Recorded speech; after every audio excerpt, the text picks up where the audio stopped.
atau siapa namanya, kiai mana yang mau menyerahkan anaknya bocil 6 tahun untuk saya kawini. Saya masuk agama itu lagi, saya kembali. Shalom saudara terkasih dalam Tuhan Yesus Kristus. Salam jumpa bagi saudara seiman sekalian. Saya berdoa roh, jiwa, dan tubuh saudara sekalian dalam perlindungan Tuhan kita, amin. Nah saudara, saya melihat video daripada Pendeta Saifuddin, di mana dia mengungkapkan dari videonya diterima suaka politiknya di sana, di Amerika, saudara, dan bisa lebih nyaman lagi ya, tanpa ada gangguan ya. Dan yang disampaikan oleh Pak Saifuddin juga ini menjadi kesaksian dia, saudara. Dia mengatakan bahwa ternyata dia siap masuk di agama lamanya kembali kalau ada yang memberikan bocil kepada dia untuk dia kawini, saudara. Wah, ini entah apakah ini benar-benar saudara Pak Saifuddin akan balik atau bagaimana, kita nggak tahu. Tetapi ini pengalaman dia sebagaimana channel-channel muslim yang sering menggunakan video-videonya.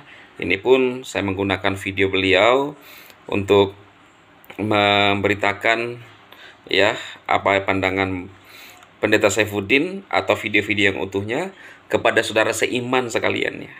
Kalau di sebelah kan kadang-kadang dipotong-potong. Nah, kalau ini utuh saudara. Walaupun kadang saya bagi beberapa sesi ya. Langsung saja kita mendengarkan pernyataan dia. Ini khusus untuk saudara seiman, sebagaimana hambanya ini seiman dengan kita ya. Selamat mendengarkan saudara, Tuhan Yesus memberkati.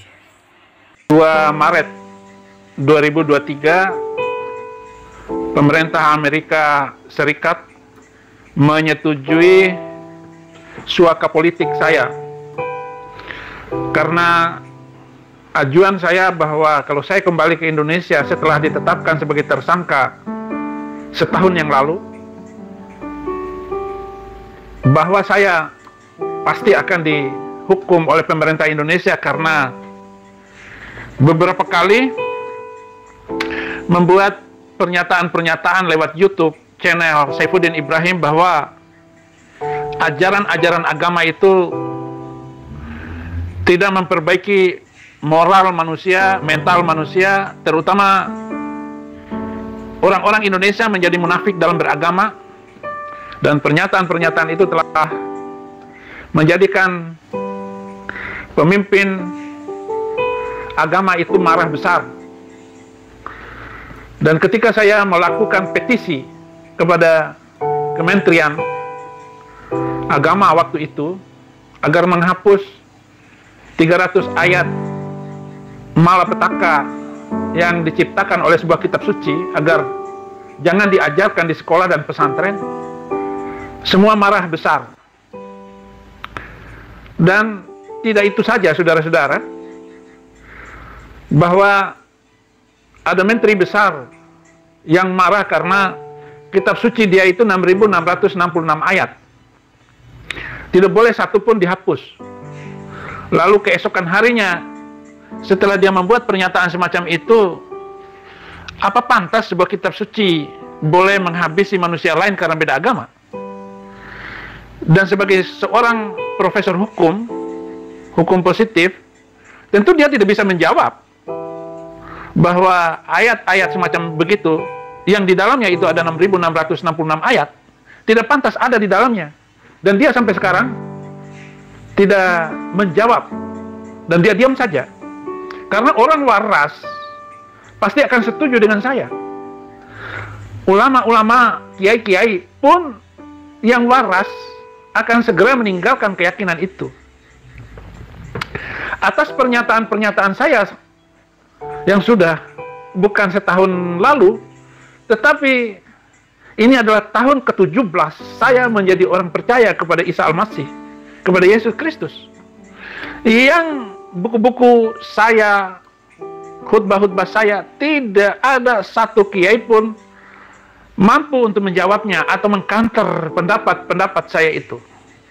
Bahkan ayat-ayat itu, yaitu pernyataan simpul-simpul malapetaka 300 itu, pasti tidak akan mampu dijawab oleh siapapun. Maksudnya yang waras. Kalau asal jawab, asal mangap, ya bisa semua jawab. Apalagi atas dasar emosi, atas dasar fanatik, berkeyakinan, itu bisa dijawab semuanya. Tetapi permasalahannya, logika orang benar mau hidup toleransi dan damai pasti akan setuju dengan saya. Bahkan kalau si Mamat hidup kembali sekarang, dia akan malu dan dia akan menyatakan dirinya dari Sabang sampai Merauke bahwa dia salah.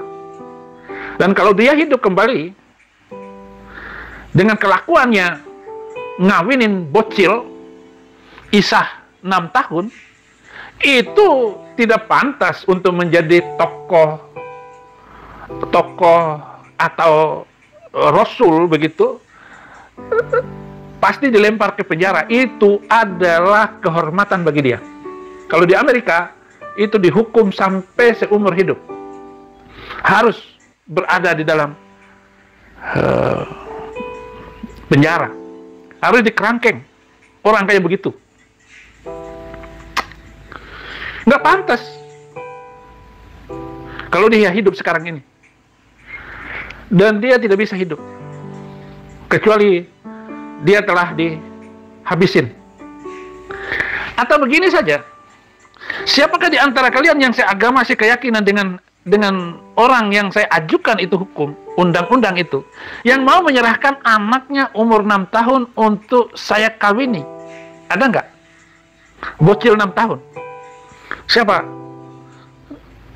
Si Mar atau siapa namanya?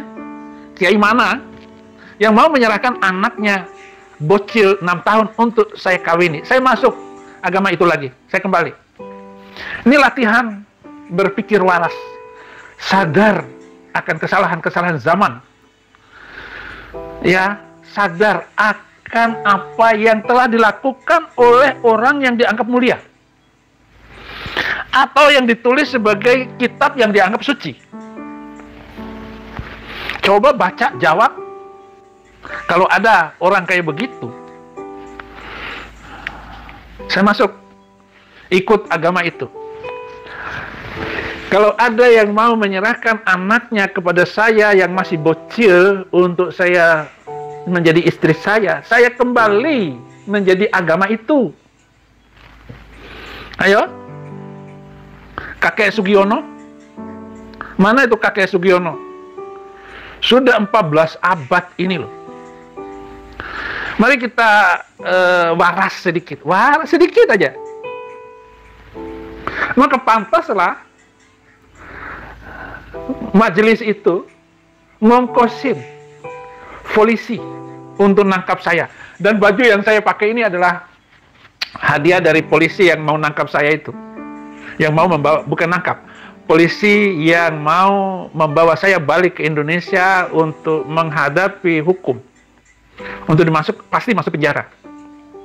Terima kasih saudaraku, Pak Polisi, karena saudara sudah menghadiahkan ini baju mahal. Saya tahu model jahitannya, saya tahu baju ini bagus, batik ini bagus sekali.